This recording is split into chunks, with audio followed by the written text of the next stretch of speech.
Bonjour, je vais vous lire un livre que j'ai ramené d'un récent séjour en Irak, que la plupart d'entre vous ont déjà lu, mais je vais vous lire à voix haute, et qui s'appelle L'extraordinaire voyage du Shah de Mossoul, raconté par lui-même. Voici le livre. Il était une fois un chat extraordinaire, et ce chat, c'est moi. Le chat le plus heureux de la ville de Mossoul et donc du monde. Notre jardin était le plus beau du quartier, le plus ancien, et la maison, un vrai palais pour un chat. Les orangers plantés par le père de Samarcande, ma maîtresse, donnaient des fruits succulents en toute saison, et je traquais les mulots attirés par les dattes sucrées, tombées du grand palmier et cachées sous les feuilles. Oui, je vivais au paradis des chats. Il y passait même quelques jolies chattes, et je leur offrais des criquets bien croquants sous la dent. Je vivais heureux avec ma maîtresse et ses 4 filles, Zora, Lamia, Fatima et Zaineb. Moi, Habibi, j'étais le petit dernier le préféré. Habibi, ça veut dire mon chéri en arabe. Elles se disputaient l'honneur de me câliner et de peigner mes longs poils touffus avec une brosse spéciale conçue pour les cheveux des bébés. Je dormais dans le lit de chacune à tour de rôle pour ne pas faire de jalouse, mais celui que je préférais, c'était le lit de Samarcande, ma maîtresse. Et puis les hommes en noir ont envahi la cité. Ils ont répandu la terreur, obligé toutes les jeunes filles à ne plus aller à l'école, à ne plus sortir et à porter ce long voile noir affreux qui couvre même les yeux et qu'on appelle un niqab. Alors Samarcande a décidé de s'enfuir avec ses filles une nuit sans tarder. On n'emporte rien, elle a dit. Cela attirait l'attention. Et Habibi, on l'emmène avec nous, bien sûr. Vous voyez, pas question de partir sans moi. Samarcande a tout organisé en quelques jours. Aziz, son mari, était mort 3 ans plus tôt. Je ne l'ai jamais connue. Elle m'a adoptée juste après. Elle était habituée à se débrouiller seule. On est tous partis en pleine nuit sans rien dire à personne. La veille au soir, Samarcande a caressé chacun des arbres du jardin. C'est la première fois que je la voyais pleurer. Et moi, en la voyant si triste, j'ai versé quelques larmes. Mais qui voit les larmes des chats? C'est aussi la première fois que je quittais ma maison et mon jardin, mon royaume. Samarcande m'a mis dans un panier et nous nous sommes enfuis avec Zora, Fatima, Lamia et Zaineb en voiture avec le chauffeur, un ami de la famille, un homme sûr. Je n'allais pas confier mes filles et mon chat chéri au premier venu, a dit Samarcande. Nous avons franchi la frontière sous la lune et nous avons traversé toute la Turquie, du levant jusqu'au couchant. Nous roulions de nuit, les 4 filles prenaient ça pour un jeu, une grande aventure. Parfois, il fallait descendre, marcher à travers bois, franchir des collines. Nous avons même traversé une rivière à gué.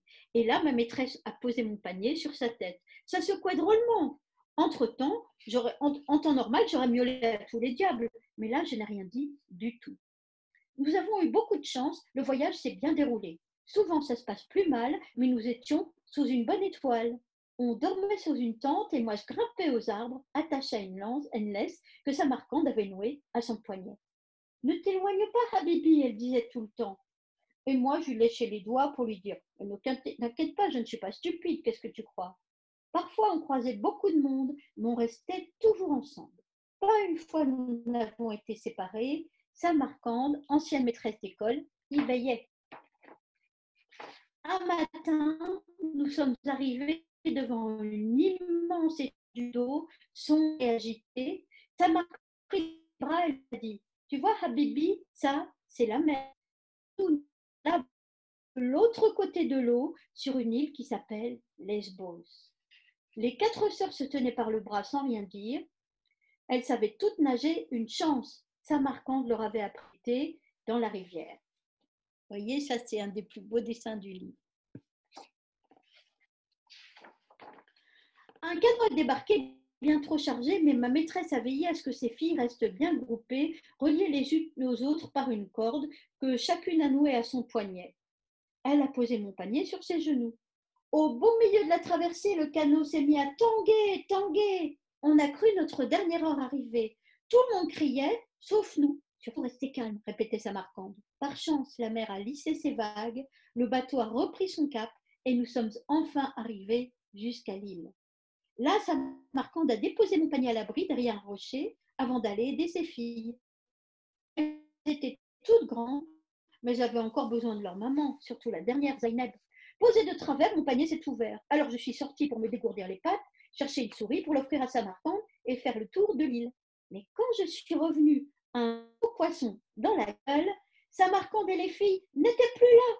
J'ai miaulé pour les appeler. Je les ai cherchés partout, mais je ne les ai pas trouvés. Je suis retournée au port, là où j'avais trouvé le poisson tombé d'un filet. Il y avait des dizaines de chats sur la jetée qui guettaient le retour des pêcheurs. Alors moi, je suis restée tranquille, à me pourlécher au soleil, en attendant Samarcande et les filles. Quand soudain, le plus gros des chats, un matou borgne, l'air pas commode du tout, m'a craché dessus. Qu'est-ce que tu fais là, toi? On ne t'a jamais vu ici. D'où tu viens? J'ai montré la mer, de l'autre côté de l'eau. Et le gros matou m'a donné un méchant coup de patte. Alors, retourne-y. Sans demander mon reste, seul contre tous, je me suis enfuie. Il y avait un monde fou sur l'île et beaucoup d'agitation. Je me suis cachée dans l'arbre et entendu écoutant hurler des hiboux.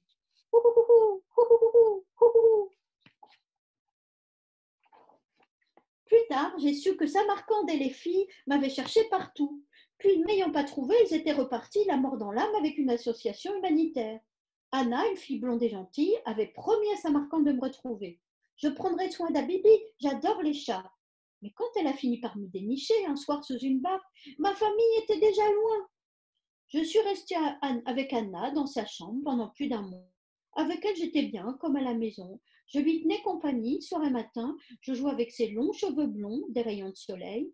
Et j'ai fait une cure de sardines. Je m'en suis gavée à m'épurer. Puis Anna m'a confié à son ami Thomas, un jeune médecin qui rentrait en Allemagne. Il m'a emmenée avec lui et nous sommes partis à Berlin en camion. Dès son arrivée, Thomas a réussi à retrouver la trace de Lamia qui avait laissé un message en anglais sur le site de l'association. Samarcande et ses filles avaient été accueillies en Norvège, à Bergen, là où les montagnes tombent à pic dans la mer, m'a raconté Thomas en me grattant le dos, avant d'ajouter: ne t'en fais pas, Habibi, elles sont sûrement très bien là-bas. D'ailleurs, nous allons leur rendre une petite visite. 8 jours plus tard, Thomas et moi, on a pris l'avion. J'étais installée, j'ai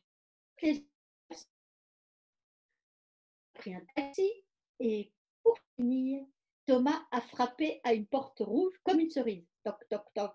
Et là, qui a ouvert? Samarcande! Aussitôt, Thomas m'a déposé dans les bras de ma maîtresse. Habibi! Habibi! En me voyant, Samarcande a éclaté en sanglots, tellement fort que ses filles ont accouru et qu'elles se sont toutes mises à pleurer en me caressant. Ma fourrure était trempée de larmes. Bien sûr, elles ont invité Thomas à dîner. Il leur a raconté mon voyage, tout ce qui m'était arrivé depuis qu'elle m'avait perdue à Lesbos. Il est resté dormir à la maison dans la chambre des invités et le lendemain, il est rentré en Allemagne en leur promettant de revenir bientôt. Bon, je ne suis pas idiot. J'ai bien vu qu'il avait un faible pour Lamia et elle pour Thomas, comme moi pour les croquettes de poulet. C'est bon ça. Le premier matin, je suis sortie dans le petit jardin devant la maison, mais là, il n'y avait pas d'oranger, pas de palmier. J'ai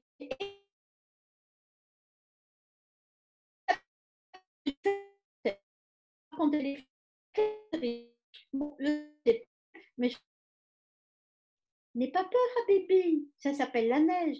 C'est doux, profond, léger et ça ne brûle pas. Oh, parlez pour vous, je me suis dit. J'ai traversé le jardin lentement. Le soleil faisait tout briller. C'était fantastique.